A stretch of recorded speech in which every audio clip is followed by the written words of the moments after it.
तो नमस्कार दोस्तों, मैं हूं पंडित एस के मिश्रा। स्वागत करता हूं आपका अपने एस्ट्रो इन्फो चैनल पर। कैसे हैं आप सभी लोग? आई होप सभी लोग बहुत अच्छे होंगे, सुखी होंगे।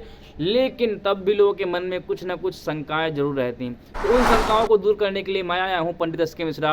तो अगर अभी तक आपने इस चैनल को सब्सक्राइब नहीं किया है तो सब्सक्राइब करना बिल्कुल मत भूलिएगा, वीडियो को लाइक करना बिल्कुल मत भूलिएगा। देखिए, बहुत सारे लोगों के मन में बहुत सारे प्रश्न रहते हैं। उसमें से एक प्रश्न मैं लेकर के आया हूं कि हनुमान जी को कैसे प्रसन्न करें। बजरंगबली के जो भक्त होंगे, उनको बहुत चाहने वाले होंगे, वे चाहते होंगे कि हम हनुमान जी को किसी तरह प्रसन्न कर लें, हमारे ऊपर उनकी कृपा बन जाए। तो कैसे प्रसन्न किया जाए, क्या उपाय है, तो मैं सारे एक एक करके उपाय बताने वाला हूं। 9 उपाय कुल मैं आपको बताने वाला हूं। तो सारे के सारे एक एक करके बताऊंगा। वीडियो के लास्ट तक बने रहिएगा, क्योंकि ये उपाय आपके जीवन को भी बदल सकते हैं। सारे उपाय सुनिएगा जरूर, देखिएगा जरूर। तो चलिए बिना देर के शुरू करते हैं अपनी वीडियो को। पहले उपाय में आपको करना क्या है कि आपको एक बरगद का पेड़ जो हो उसमें से एक पत्ता ले लेना है। उस पत्ते को अच्छे से धुल लेना है, साफ सुथरा कर लेना है। फिर उस पर केसर से जय श्री राम लिखना है। जय श्री राम लिखने के बाद उसको हनुमान जी के चरणों में अर्पित कर दीजिए। अगर कहीं घर के पास में कोई मंदिर हो तो उस मंदिर में जाकर के उनके चरणों में अर्पित करिए, फिर उसको उठाइए। अगर नहीं है तो घर में कोई फोटो हो, घर में कोई मूर्ति हो तो उसके सामने अर्पित करके दूसरे दिन उसको सुबह आप उठाइए, उसको लपेट करके अपने पर्स में रख लीजिए। जब तक वो पत्ता, जब तक भी वो आपके पर्स में रहेगा, तब तक धन की कोई कमी नहीं आएगी। कभी भी आपकी पर्स खाली नहीं रहेगी, हमेशा भरी भरी रहेगी, धनवान रहेंगे, खर्च की कभी कोई कमी नहीं पड़ेगी, पैसे की कोई कमी नहीं आएगी आपके जीवन में। लेकिन जब भी वो पत्ता पूर्ण रूप से सूख जाए, तब आपको फिर से वही प्रक्रिया करके दूसरा पत्ता आपको रखना पड़ेगा। उसको किसी नदी में प्रवाहित कर देना है। अगर नहीं प्रवाहित कर पा रहे हैं तो कहीं हनुमान जी के चरणों में रख दीजिए, बरगद के जड़ के पास रख दीजिए, ऐसी जगहों पर रख दें, अन्यथा उसका असर खत्म हो जाएगा और फिर आपको उसका लाभ नहीं मिल पाएगा। तो ये था पहला उपाय। दूसरे उपाय की तरफ बढ़ते हैं। तो दूसरे उपाय में आपको करना क्या है कि आपको सुबह सुबह स्नानार्थ करके सारी अपने नित्य कर्म करके एक मंदिर चले जाना है और वहाँ पर हनुमान जी को एक लाल चोला चढ़ाना है। हनुमान जी को चोला बहुत पसंद है। हनुमान जी को हर वो चीज़ पसंद है जो राम जी को पसंद है। उन्होंने जिसको जो देखा कि इससे भगवान जी पसंद हो रहे हैं, उनको वो पसंद होने लगा।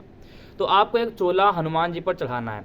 साथ ही साथ एक चमेली का जो दीपक है वो भी उनके सामने जलाना है। मंगलवार के दिन ये सारी चीज़ें आपको करनी है। इसकी सावधानी रखनी है कि मंगलवार के दिन करेंगे तो अधिक लाभ होगा। बाकी तो प्रत्येक दिन हनुमान जी सबके साथ रहते ही रहते हैं।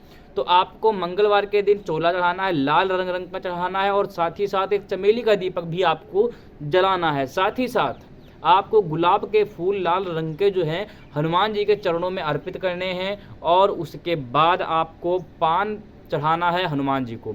इसके बाद जो भी आपकी मनोकामना है कि प्रभु हम ये चाहते हैं, हमें ये चीज़ें चाहिए, वो सारी चीज़ें आपको उनको बतानी है। भले उनके कान में बता दीजिए, लेकिन इतनी धीमे बतानी है कि हनुमान जी के अलावा कोई सुन न सके। किसी अन्य व्यक्ति के कान में वह आपकी जो इच्छा है, जो आपका स्वप्न है, वह कोई और न सुन पाए। तो ये था दूसरा उपाय। चलिए बढ़ते हैं तीसरे उपाय की तरफ। तो तीसरे उपाय में आपको करना क्या है कि सुबह सुबह आपको उठना है, नहाना है, धोना है। अच्छा, जो भी आपके नित्य कर्म होते हैं उसको विधि विधान से कर लेना है। उसके बाद आपको मंदिर में जाना है। मंदिर में जाने के बाद आपको करना क्या है कि दीपक जला लेना है, चमेली के तेल का हनुमान जी के सामने रख देना है। हनुमान जी के सामने रखने के बाद आपको करना क्या है कि आपको 11 पाठ हनुमान चालीसा के करने हैं। मंगलवार के दिन 11 पाठ हनुमान चालीसा करने हैं और साथ ही साथ एक पाठ राम रक्षा स्तोत्र का भी करना है। और अगर संभव हो तो एक माला जय श्री राम का भी मंत्र का जाप कर लें। इससे बहुत ज़्यादा असर आपकी जीवन पड़ेगा और हनुमान जी प्रसन्न हो जाएंगे और आपकी मनोवांछित इच्छाओं को पूर्ण करने में आपका सहयोग करेंगे। इसी के साथ बढ़ते हैं अपने चौथे उपाय की तरफ। तो चौथे उपाय में आपको क्या करना है कि सिंदूर और चमेली के तेल को मिला करके हनुमान जी की जहाँ पे प्रतिमा हो उससे उसको पोतना है। अगर मंदिर में आपको इजाज़त मिल रही है कि आपको जाने के वहाँ पे बाद पोतने का अवसर प्रदान हो रहा है तो आप बहुत सौभाग्यशाली हैं, तो वहाँ पे करें। अन्यथा नहीं मिल रहा है तो घर में कोई छोटी सी प्रतिमा हो या फिर फोटो हो तो उस पर सिर्फ चमेली और सिंदूर का लेप लगा दीजिए, थोड़ा सा, ज़्यादा पूरा नहीं पोतना है। अगर मूर्ति की फिर गीली हो जाएगी तो आपको थोड़ा सा लगा देना। अगर मंदिर में जाकर के पूरी मूर्ति पोतने का अवसर मिल रहा है तो सबसे शुभ होता है। यह भी आपको मंगलवार के दिन करना है। और ऐसा माना जाता है कि 1 महीने के चारों मंगलवार अगर आप यह कार्य कर लेते हैं तो इससे बहुत जल्द से जल्द हनुमान जी आप पर प्रसन्न होते हैं और मनवांछित इच्छाओं का पूर्ण करते हैं। और आपके जो भी मन में इच्छा चल रही होगी कि प्रभु हमें ये चीज़ दे दीजिए, वो सारी चीज़ें भगवान आपको दे देते हैं। इसी साथ बढ़ते हैं अपने 5वें उपाय की तरफ। तो 5वें उपाय में आपको क्या करना है कि आपको हनुमान के मंदिर में जाना है। हनुमान जी बजरंगबली के मंदिर में जाने के बाद आपको एक मंत्र का जाप करना है, वो भी तुलसी के माला से आपको उसका जाप करना है। गोमुखी में रख करके पूरा विधि विधान से एक चमेली का दीपक जला करके पुष्पांजलि देने के बाद, पान चढ़ाने के बाद, फल चढ़ाने के बाद, मीठा चढ़ाने के बाद ओम हनुमते नमः एक छोटा सा मंत्र है जिसको आप आसानी से याद कर सकते हैं। कोई बड़ा मंत्र मैं आपको नहीं बताऊंगा कि आप उसको याद ना कर सके, उसको लिख ना सके, आप उसको कर ना सकें।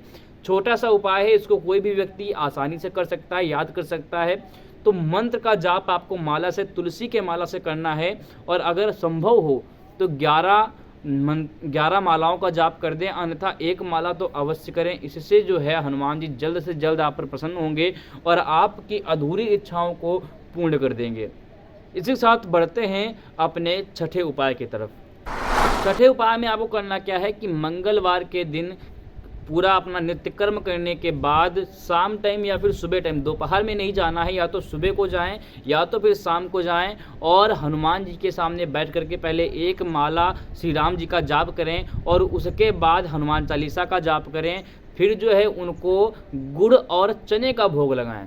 हनुमान जी को बहुत प्रिय है गुड़ और चने का भोग। इसको अगर आप करते हैं, गुड़ और चने का भोग अगर आप हनुमान जी को लगाते हैं, इससे हनुमान जी जल्द से जल्द आप पर प्रसन्न होंगे और आपकी जो अधूरी इच्छाएं होंगी, जो आपकी पूर्ण नहीं हो पा रही होंगी, वो सारी इच्छाओं को हनुमान जी पूर्ण करने में पूरा जोर लगा देंगे। फिर कुछ भी मांग लीजिए उनसे। और अगर आपका एक बार हनुमान के प्रति भक्ति भाव जागृत हो गया तो आप उल्टी सीधी चीज़ें मांगोगे ही नहीं कि प्रभु हमको धन दे दो, हमको 1 लाख रुपए दे दो, हमको 1 करोड़ रुपए दे दो। ये सारी चीज़ें आपके मन में ही नहीं रहेंगी अगर आपकी भावना हनुमान जी के प्रति जागृत हो गई। तब तो यही रहेगा, भगवान बस भक्ति जागृत कर दो मन में, आपके प्रति जो भी है आप हमें स्वप्न में दर्शन दे दो, जैसे भी हो सके दर्शन दे दो, हमें श्री राम जी से मिला दो। ऐसे आपकी भावनाएं आएंगी। रुपया, पैसा, औरत, महिला और मोह माया, ये सारी चीज़ें में आपका मन ही नहीं भागेगा कि आप ये सारी चीज़ें करो। इसी के साथ बढ़ते हैं अपने 7वें उपाय की तरफ। तो 7वें उपाय में आपको क्या करना है कि बेरी के पत्ते ले लेना है।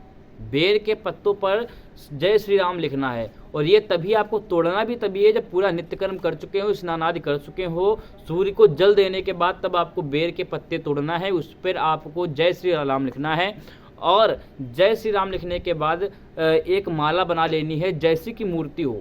फिर उसी हिसाब से बना करके माला बनाने के बाद आपको किसी मंदिर में जाना है।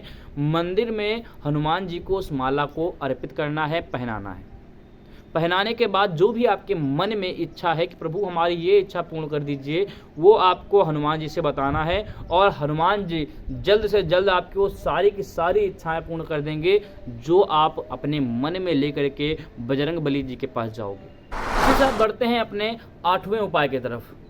तो 8वें उपाय में आपको क्या करना है कि आपको पारस से बनी हनुमान की मूर्ति, बजरंगबली जी की मूर्ति अपने घर में रखनी है।